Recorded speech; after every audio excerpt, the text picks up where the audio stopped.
All right, everybody. Monday, November 14th, 5:45 p.m. Looking to discuss the Duke Virginia Tech game that took place last weekend, but we would be remiss to not discuss the absolute tragedy that occurred on the grounds of the University of Virginia last night and pouring into today. Just a terrible, terrible thing. 3 young men, 3 football players, 3 students at the University of Virginia lost their life at the hands of senseless gun violence that occurred. You can look at the details online. Lavelle Davis, Devin Chandler, Deshaun Perry were all killed in Charlottesville late last night by another student who also happened to be on the University of Virginia football team. Just a horrible thing to go through as a football team, as a member of the university, as a member of that community, or even anybody going to school or doing anything in this country. Just felt like we needed to open the podcast up with that. And Grayson, I know you have some thoughts here. Yeah. I definitely think a lot of Virginia Tech alumni, anyone who grew up a fan, anyone who has family who went to Virginia Tech can remember what it was like in 2007 in the wake of our tragedy on April 16th. What it felt like that day, how kind of it took everyone by surprise. It was just a terrible, terrible day. And that's what today feels like. It feels the exact same. And what I'll say is back then, the University of Virginia welcomed us with open arms, embraced us then. And what we need to do now is do the same for them. If you know any UVA alumni, I'm sure plenty of people listening to this podcast right now do, reach out to them. They're a community in and of themselves. The Charlottesville community, the University of Virginia alumni network, everyone there who's currently a student. Reach out to someone if you know them. Tell them you love them. I think that's very, very important right now. So, Yeah, just a reminder of how fragile life is and how stupid it is to get caught up in rivalries and everything else. At the end of the day, we're all just human beings, and there are a lot of people that are really struggling in that Charlottesville and UVA community. But again, our thoughts and prayers are definitely extended to that community. And without further ado, we'll get into the other half of the podcast. All right, everybody. It is Billy Ray Mitchell, who had just got back to New Jersey after moving out of Newport, Rhode Island. And Grayson Wimbish in Los Angeles. We are here to talk about the 24-7 loss at Wallace Wade Stadium. Virginia Tech has fallen again for the 7th time in a row, and we're going to talk about it. We don't want to talk about it, but we're going to talk about it. We are the Sons of Saturday, and as always, this podcast is brought to you by our friends over at Main Street Pharmacy, located right on Main Street in Blacksburg, Virginia. Whether you need a prescription, whether you need some household stuff, whether you need a Knitlow t-shirt, they're awesome. Whether you would like to get a flag, whether you would like to get some of the Bass Pro Shops t-shirts that are still available, small sizes only, head on down to Main Street. They have you covered. You are more than a number. You are a neighbor. Grayson, kick us off with a Hokie haiku today. Yes, sir. I wrote this one myself. It's been a minute, but I'm back in the Hokie haiku game. So here we go. Lost in Wallace Wade, boys and girls hoops are ballin'. Newcastle banners. Actually, Billy Ray, you and I both wrote that for the record. Did. That was a collaborative effort. Yeah, we did. We were doing the counting and everything else. Yeah. I mean, look, let's just extend this for a second. Let's not talk about football for just another moment. Men's team, 2-0. Yeah. Women's team, 2-0. Been a whole lot of fun to watch both. And I got to say, dude, I'm wearing orange today. Would it be off base to say that the orange uniforms that Virginia Tech wore last night were the best looking Virginia Tech uniforms across any sport ever? They're my favorite. They're up there, dude. Like those are the hardest basketball uniforms we've ever worn. Fire. I mean, and I would say the ones that contest that are the other script uniforms we wore in like the Durham, Washington era days. Mm-hmm. They were also orange, but they had the gloss, kind of like the shiny, like old school basketball jerseys have that. And one stuff. Yeah. And one level stuff. So, and I believe, am I tripping? Are we 2-0 or are we 3-0? I think the men's team is 3-0 now, but either way, Undefeated. Either way, yeah, no, you're right. They are 3-0. You're 100% right. I also want to shout out the women's team who did have the cursive scripts, whatever you want to call it, font on their First. uniforms last year, and they're awesome. So they're just more of that, please. And More of that, sell please. merch with that logo Yeah. on. Can I buy that stuff? Let me buy God, some stuff.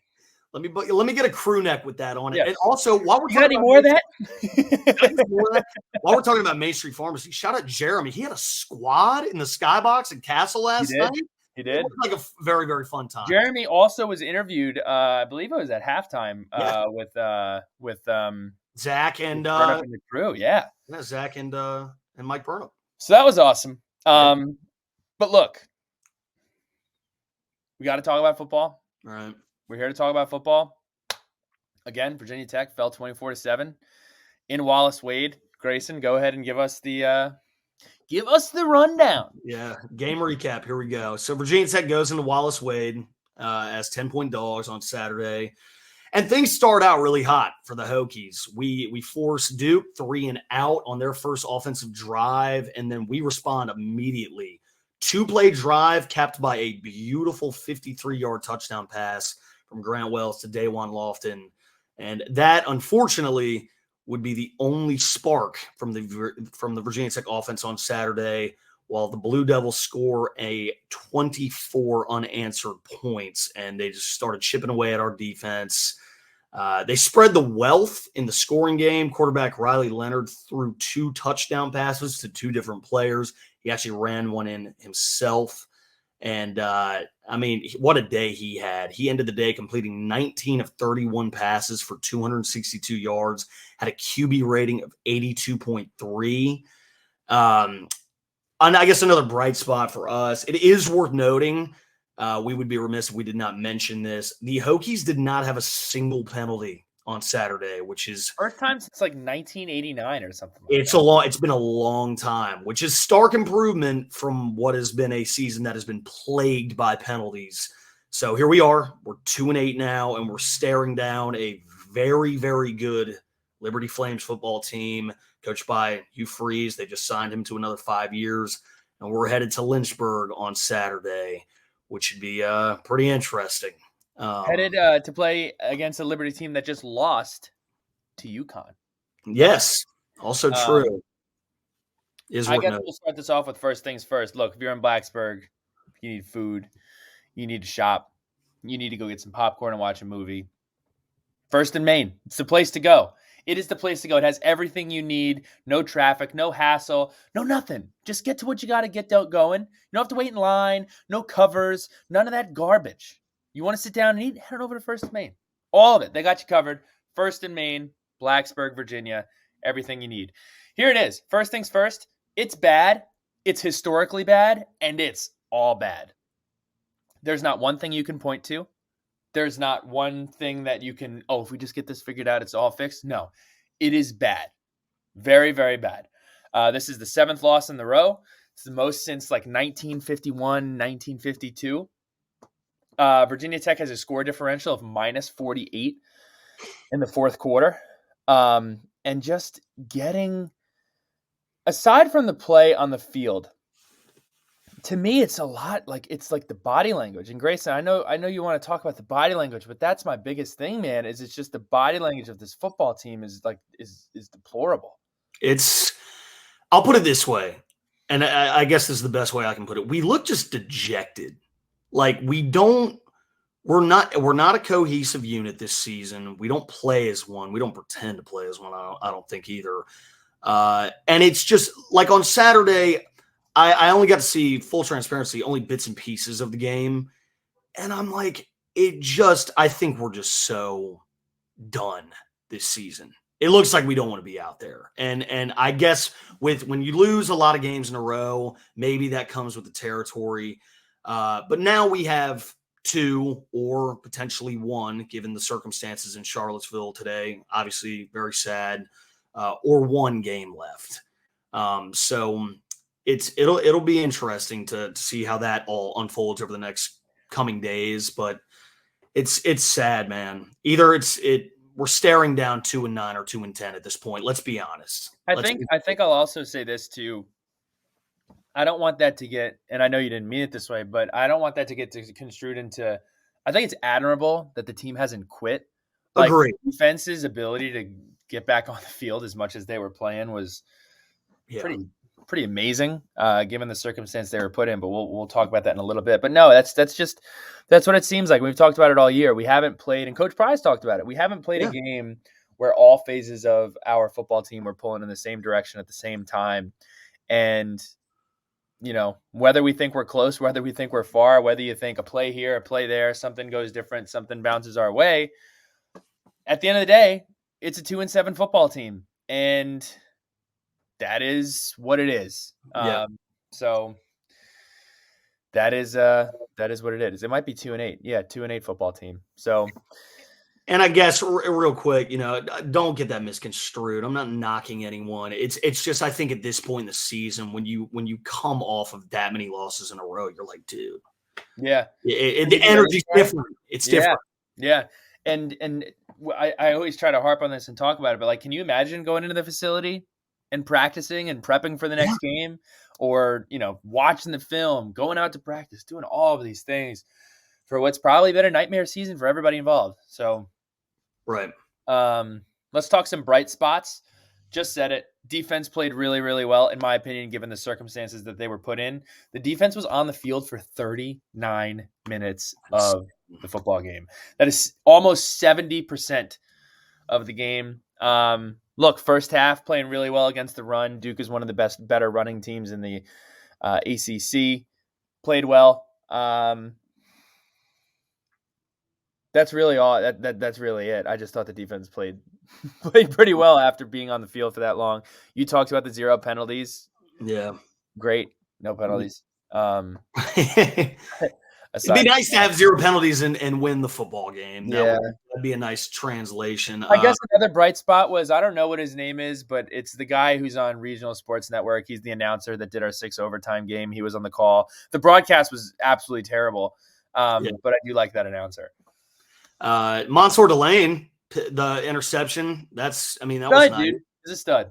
He's a really good football player. Mm-hmm. Yeah. Mm-hmm. I guess for all intents and purposes, the Lofton touchdown was a very nice play. 53 yards. You hit him on second down after getting a 3-and-out there. I'm like, dude, damn, we might pull them out. Yeah, exactly. So I know Daewon has struggled a little bit this season, and so it's nice to see him get a touchdown for sure. Mm-hmm. Moving into the sour spots, probably a little bit longer. Like, Grayson, I'm not like, this is not conjecture. It's literally every week is like up for worst offensive performance I've ever seen a Virginia Tech team play. And look, we've had our fair share of bad offensive performances. It is a dogfight to score any points. Barring our first drive of the game, the scoring streak is gone.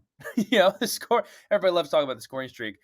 But I mean, God, 281 yards of total offense on Saturday. 53 of those came on the second play of the game. Right. Here are the 2 stats that are just insane to me. 2 drives, had more than 6 plays. We had 1 drive that lasted longer than 2 minutes and 30 seconds. That is bafflingly terrible. I don't know what our identity is. I don't know what we're trying to do. I don't know of anything that's connected. It just is so hard to watch. And you can hear it in the tenor right now of our podcast. I don't know what to say about our offense. I don't. Yeah. And it's frustrating given kind of the situation and the defensive performances. Coach Pry, I think it was one of the first things that he said, where it's like you scratch and you're clawing, you do everything you can on defense, and you don't really get a chance. We've had some games where we've had really solid defensive performances. The first half against West Virginia. Thought we played well enough in the NC State game to find a way to win that game. Same with Georgia Tech. This week against Duke, you give up 7 points a quarter. Like, can you muster 7 points a quarter? Can you find a way to score 7 points a quarter? And you just can't. And That's where we're at. That's where we're at now. One of the most anemic bad offenses I have ever seen. It's every weekend. It's like it's like we're shaking a magic 8 ball, and it's like we'll produce something today, Mm-hmm. or we'll produce nothing. Mm-hmm. And it's like you just never know what you're going to get. The offense is obviously the thorn in the side, I think. Grant Wells, not to single him out, that's never what we're trying to do on here. He was 16 for 28 and had a QBR of 25.4. It's not good. Mm-hmm. It's bad. It's very bad. I think, again, to the 8 ball thing, we don't know how, at least right now, to play a complete football game on offense. We just don't have the slightest clue. I don't know what the answer to that is, other than, I think maybe there's a few different things going on, and then the other sour spot is, while our defense is on the field for 39 minutes, the one thing that is starting, it's just frustrating, I think, is the lack of depth on our defensive line. We just don't put pressure on opposing quarterbacks No. all season long, man. Like, these quarterbacks have a week-long vacation back there to do whatever the heck they need to do. And it's that concerns me. And it No has sacks. No sacks on Saturday. yeah, 2 quarterback carries. And again, it's not like there are only really young guys up there. I mean, Josh right. Uga's played for a long time. Pollard, Pollard's played for a long time. Hendricks, he's been Garbutt's played for a while. Griffin's right, played for a while. Like, these are all like upperclassmen guys, right, and it is just and we've gotten lucky with some of the quarterbacks we've played. We've played right. against backup third string quarterbacks and avoided like the potential ACC player of the year going into the season. It is you just sit back there and get picked apart, picked apart, picked apart.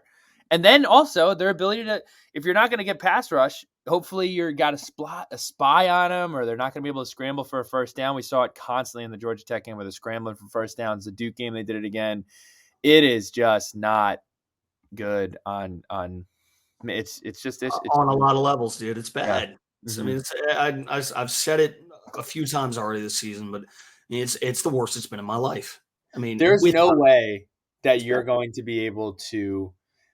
And again, that the pass rush is an indictment on the defense, but again, there's no way the defense is going to have a chance to succeed if you're asking them to play that long with the right. depth that they have. It's just it's an impossible ask for any team. You don't have enough gas in the tank. You can't do. Yeah, I tweeted it out. I think I tweeted it out at halftime. I think Duke had the ball for like 21 of the 30 minutes at halftime. I was just like, Right. this is not.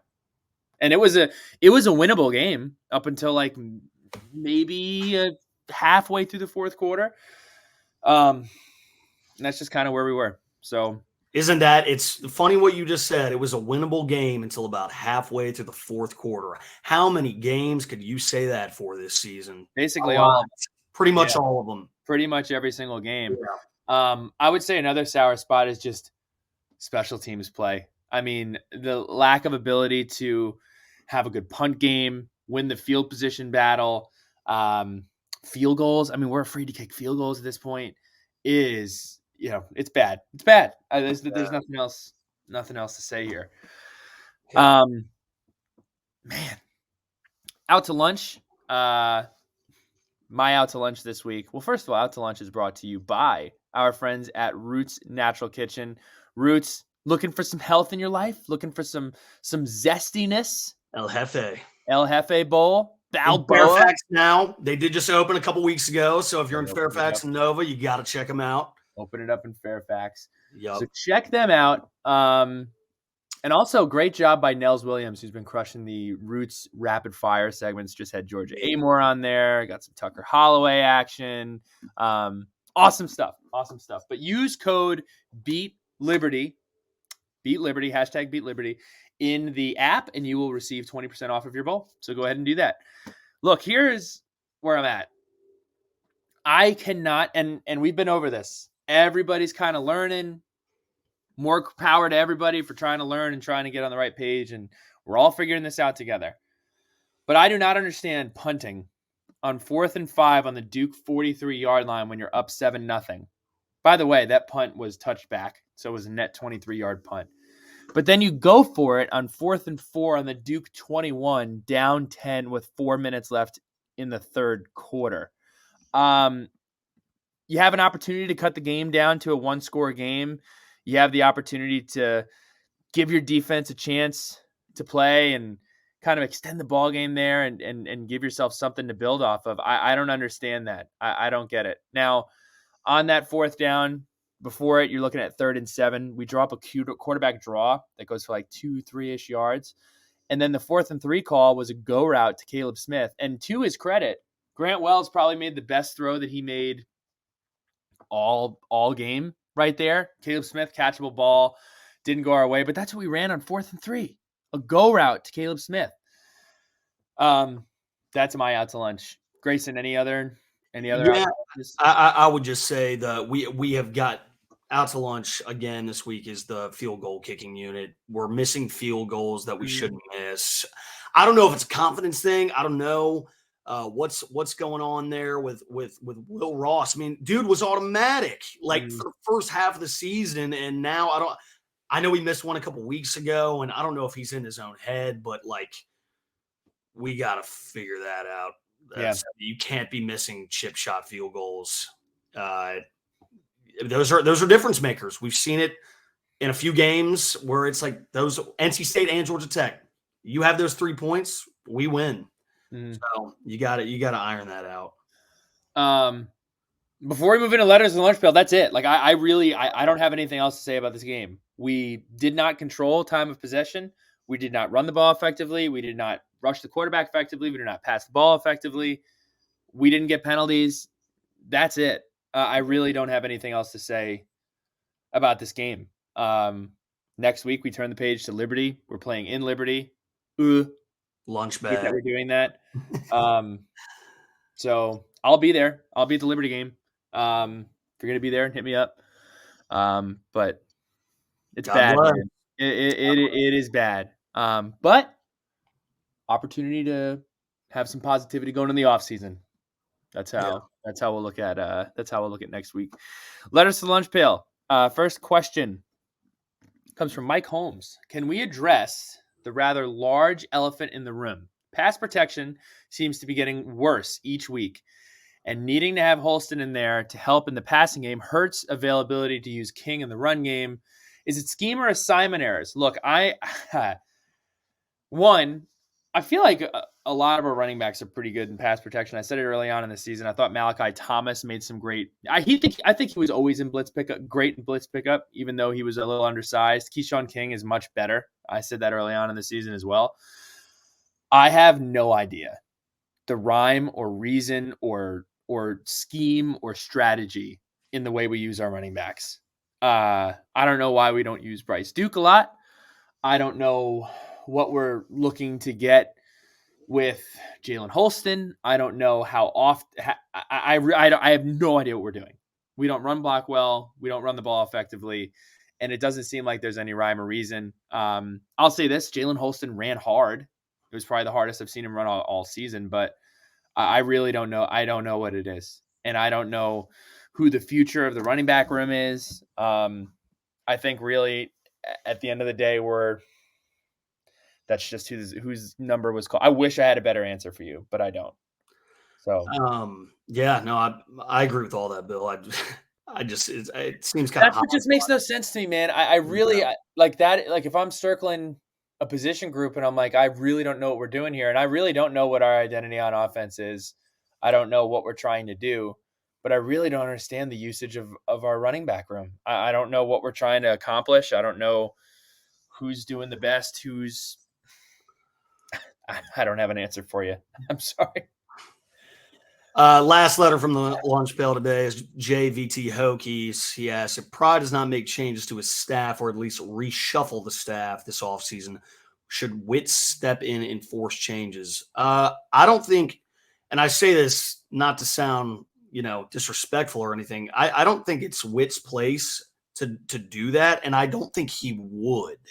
When you hire a football coach, he's the CEO of your football Yeah. program, and he's going to make the decisions and the changes that he feels are necessary. I don't think, I mean, unless I'm wrong, Billy Ray, like I've never heard ever of an athletic director stepping in and being like, "Hey, this isn't working well.